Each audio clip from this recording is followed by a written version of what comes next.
Before you ask, yes, this is in fact the guy that Brad Pitt's character in the movie Fury is based off of. And yes, the nickname War Daddy was real.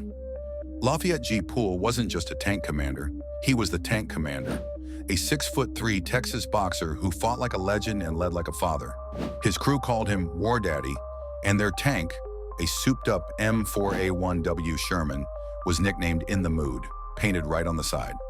For 81 days in 1944, they became the most lethal tank crew in American history. Born in 1919 with his twin brother John, Pool was rejected by the Navy because of bad eyesight. A common trait among future war heroes, oddly enough. Instead of faking his way in like others, he chilled, studied engineering, and boxed undefeated for 3 years. But by 1940, the war was looming, and Pool wasn't about to be left out. This time, he cheated the eye test and enlisted in the Army. What followed was a meteoric rise. He trained hard, boxed harder, and quickly became a sergeant and tank commander. But what made Pool different was his loyalty. When given the chance to go pro in boxing or become an officer, he turned both down. His crew was his family. That crew was legendary. Baby, the driver, could parallel park a Sherman tank. Groundhog, the gunner, had to fight to get into the war. Jailbird, the loader, allegedly had a choice, prison or the Army. And Schoolboy, the assistant driver, was just a kid, but one who would come through when it mattered most. Together, they trained relentlessly and shipped out in 1944. Days before D-Day, Pool even boxed the world champion Joe Louis. He got wrecked, but never knocked out. That toughness carried over to the battlefield. When they landed in France, it didn't take long to see action. Ambushed on their first mission, they were hit 4 times by German anti-tank weapons and survived. One crew member was killed, but Pool refused to wait weeks for repairs. He demanded a new tank and got one, the first of many times his sheer force of will bent Army protocol. Then came Operation Cobra, the Allied breakout from Normandy. After the bombing campaign softened the German lines, Pool and In the Mood too led the charge. They began punching through fields and hedgerows, often learning tactics on the fly.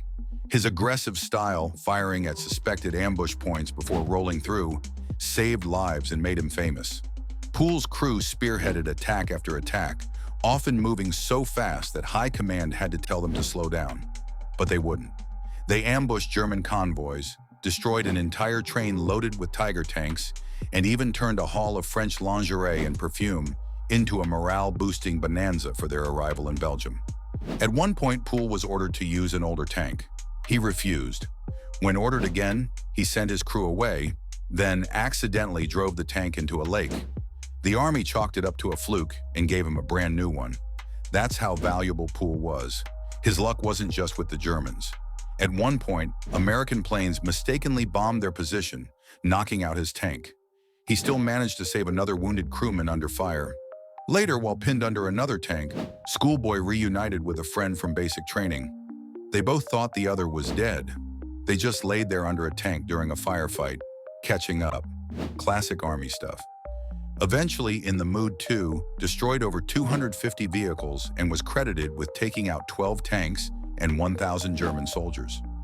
Pool himself was nominated for the Medal of Honor twice and denied twice. He got the Distinguished Service Cross, but not the medal he clearly earned. In their final mission, a surprise ambush caught his crew off guard. A green replacement loader couldn't keep up with the pace Jailbird once set. The gun jammed. A Panther shell pierced the tank, killing the new kid instantly. Pool was blown out of the turret and nearly lost his life. His leg was shredded. He gave himself morphine, pulled out a knife, and tried to amputate his own leg on the battlefield before passing out. He would spend nearly 2 years in the hospital recovering. When discharged in 1946, the war was over, but Pool's service wasn't. In 1948, the Army brought him back as an instructor, despite his amputation. He served until 1960, then went on to become a preacher, then a middle school shop teacher, where he famously scared kids straight on day one by drilling into his own wooden prosthetic. In his later years, he became a mentor to modern tankers. Fort Hood's armored units adopted him like a grandfather. In 1991, while watching the last great tank battles of Desert Storm on TV, Pool passed away at the exact moment his beloved unit made it safely back to Germany. Lafayette Pool and his crew were in combat for just 81 days. But in that time, they rewrote the playbook on tank warfare.